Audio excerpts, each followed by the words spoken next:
UFP, the United Federation of Podcasts.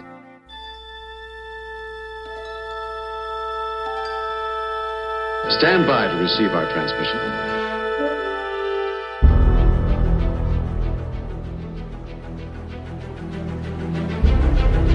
You're listening to Star Trek Weekly News. I'm Tony Robinson. In this week's news, Nemesis and Jonathan Frakes.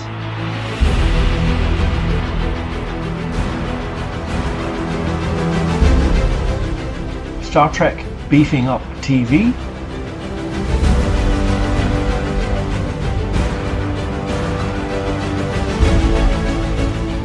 All this and more coming right up.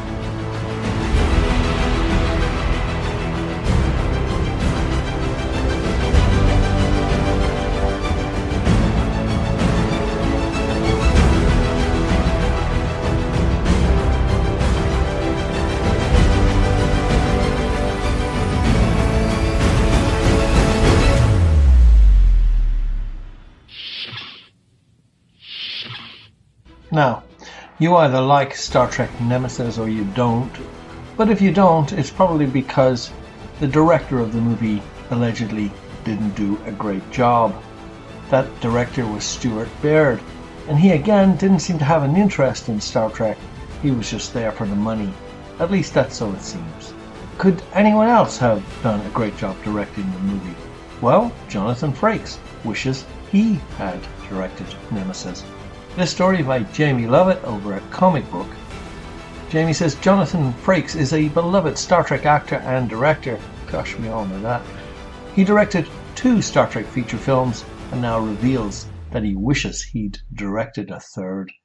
Frakes directed and starred in Star Trek First Contact and Star Trek Insurrection. Despite the success of both movies, Frakes passed on directing the follow-up Star Trek Nemesis. In an interview with Vulture, Frakes reveals that he passed because he didn't want to be pigeonholed, but now regrets the decision. I would have loved to have done Nemesis, but it seemed like, really?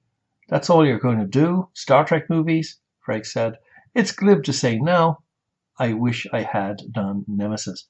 Instead, the job went to Stuart Baird, a director much less invested in the Star Trek franchise. The film performed poorly, was panned by critics, and several of the actors have recounted having a difficult time working with Baird.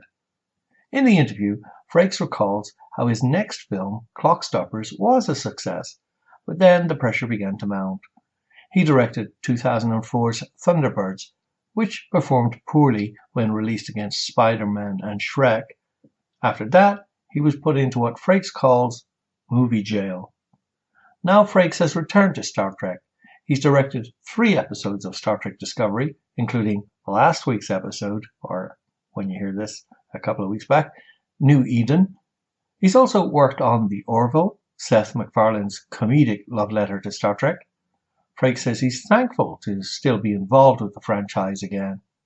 It's come full circle, he said. I started on Star Trek, and now I'm primarily employed making Star Trek shows. It's been very, very good to me. The Star Trek that we have has really found its voice, and Discovery has really found its voice, Frakes said. And The Orville has filled in a void. For a lot of people, The Orville is their new Star Trek because it does tell stories like The Next Generation, and it's got a wild humour in it. Seth MacFarlane clearly wanted The Orville to look like The Next Generation, so he hired cinematographer Marvin Rush and the camera operator, and Brannon Braga, who wrote First Contact, among other things that are fabulous. Robbie Duncan McNeil, one of our wonderful directors from Voyager. James Conway, who directed a bunch of great Next Gen episodes. He hired me. He filled the room with Next Gen people so that the show would look and feel like it. I think he did it. New Star Trek Discovery episodes become available to stream, as we all know, Thursdays at 9 p.m. Eastern Time on CBS All Access. Star Trek is poised to properly return to telly in the most unexpected way. Not even Data could have seen this coming. This report from Digital Spy by Justin Harp.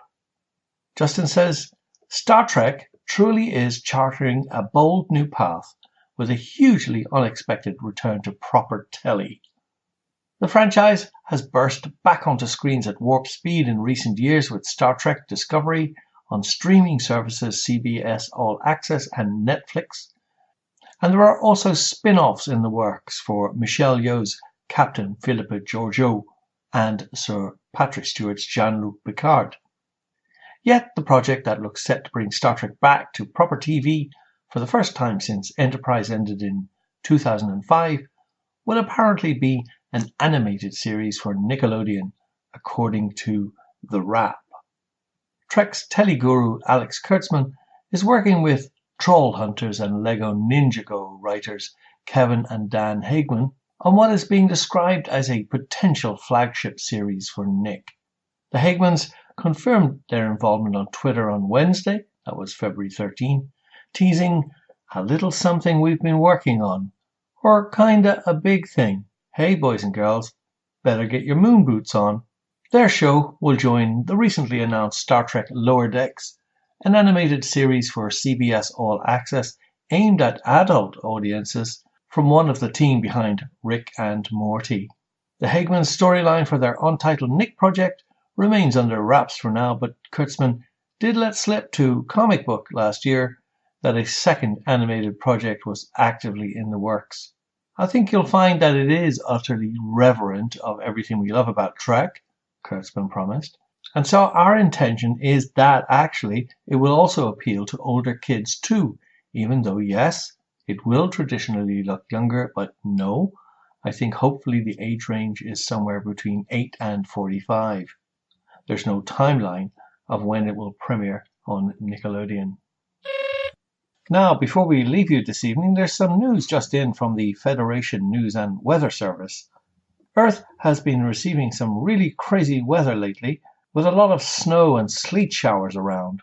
Citizens are being asked to be extra careful and vigilant venturing outside, as it appears that spores from the mycelial network are disguising themselves as snowflakes and vanishing people off to goodness knows where. So, you have been warned. Thank you for tuning in to Star Trek Weekly News. We are part of the United Federation of Podcasts, and you can download all our podcasts from Spreaker, iTunes, SoundCloud, and YouTube.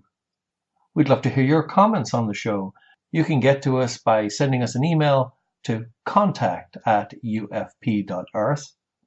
You can also follow us on Twitter @UFPEarth. Send us a tweet. I'd like to thank Ken Tripp, Brandon Mutala, Zachary Moore, our executive producers and founders of the UFP network. Guys, you're doing a great job. Keep it up. And so all that remains for me to say is thank you for tuning in again. Tune in to Star Trek Weekly News each Monday. And until next Monday, live long and prosper.